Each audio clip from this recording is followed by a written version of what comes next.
Dios les bendiga, Dios les guarde. Les habla su hermano Oscar Higuera de la Iglesia Centro Evangelístico de Punto Fijo. Hoy traigo una exposición sobre el tema del pecado.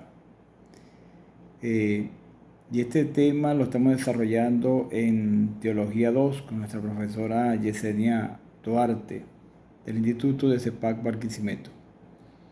Ahora, hablar sobre el pecado, primeramente en algunas personas que se pudo preguntarle, ellos se basan en que no son pecadores.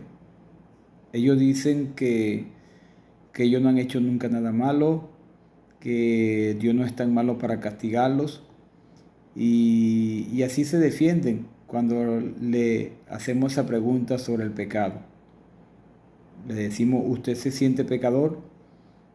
Las personas dicen en su condición que no son malas y que Dios no es un Dios tan malo para llevarlos o castigarlos al infierno como algunos conocen, porque no todos conocen de este tema. Ahora, si la realidad del pecado está frecuente, no se necesita mucho argumentar sobre este tema, pero la realidad nos dice que el mundo está bajo, bajo el pecado. Bajo el pecado, ya que vemos como hay asesinatos, robos, atracos, un mundo lleno de maldad. Pero se han levantado teorías erróneas para evadir o discutir sobre el tema del pecado en la humanidad. Tenemos algunas como el ateísmo, como el hinduismo, como el determinismo y otras teorías erróneas como también la llamada evolución. Ahora, el pecado tiene una definición. La palabra hamartiología viene de que explica este término griego que es errar en el blanco.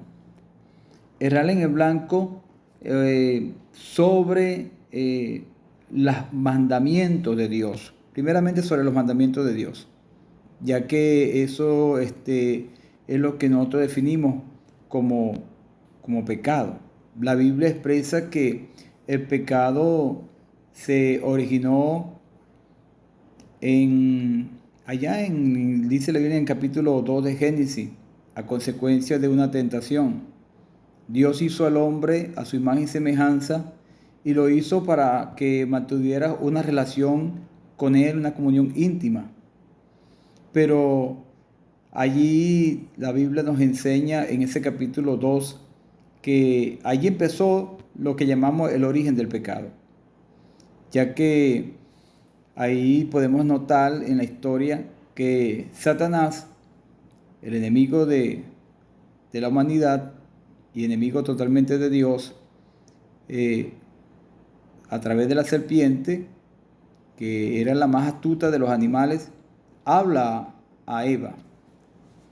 Habla a Eva y la seduce para que ella caiga en la tentación de comer comer del árbol de la ciencia del bien y del mal. Ahora ahí podemos ver cómo empezó el pecado, pero trajo consecuencias de romper una relación con Dios, trajo consecuencias internas, hereditarias para la humanidad y trajo consecuencias, como el Señor lo dice en su palabra en Romanos 3:23, que dice, porque la paga del pecado es muerte. El Señor ejecuta al hombre ahí en el huerto del Edén una sentencia. Primero le dice que si comieres del árbol del huerto, del árbol del bien y del mal que está en el mismo huerto del Edén, en Génesis 2:17 dice que el hombre moriría. Ciertamente morirá, le dijo el Señor en esta palabra a Adán. Pero no hicieron caso y desobedecieron a la voluntad de Dios. Como consecuencia, Dios destituye al hombre del huerto del Edén. una separación de Dios de la cual pierden privilegio. Y esto trajo como consecuencia a nivel ya hereditario de Adán como lo que llamamos el pecado original. Original porque somos descendientes de Abraham y esa naturaleza la adquirimos por ese pecado y consecuencia nefasta de lo que ellos hicieron. Ahora, esto del pecado no es, como se podríamos decir, definitivo, ya que también ese versículo dice que un versículo dice en Romanos 6:23 dice que la dádiva de Dios es vida eterna en Cristo Jesús.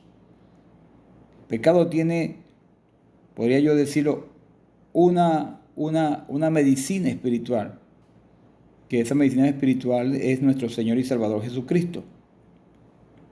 Pero las consecuencias fueron nefastas que han sido durante todo este tiempo de la humanidad. Hemos visto que las consecuencias del pecado han traído guerras mundiales, pestes, han traído erróneas religiones paganas, ha traído mucha separación, mucho dolor, mucho sufrimiento. El pecado hemos recibido las consecuencias de ese pecado.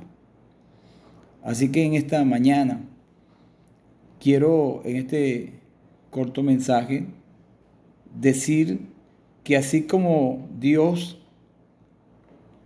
nos destituyó de su presencia, como dice el libro Romano 3:23, por cuanto todos pecaron estamos destituidos de la gloria de Dios, quiero decirles también que el remedio de esa destitución la pagó Cristo Jesús en la cruz del Calvario, ya que es el único remedio para que sean borrados todos nuestros pecados y tengamos la vida eterna. Si tú crees en el Señor Jesucristo, dice la Biblia, serás salvo. Y dice la palabra que el Señor mismo limpiará nuestras vidas de todo pecado y no se acordará de ello. El pecado trae consecuencias nefastas. El pecado vino a raíz de una decisión de un hombre llamado Adán. El pecado tiene ahora la solución o el único remedio, que es nuestro amado Salvador Jesucristo. Este es el tema sobre el pecado.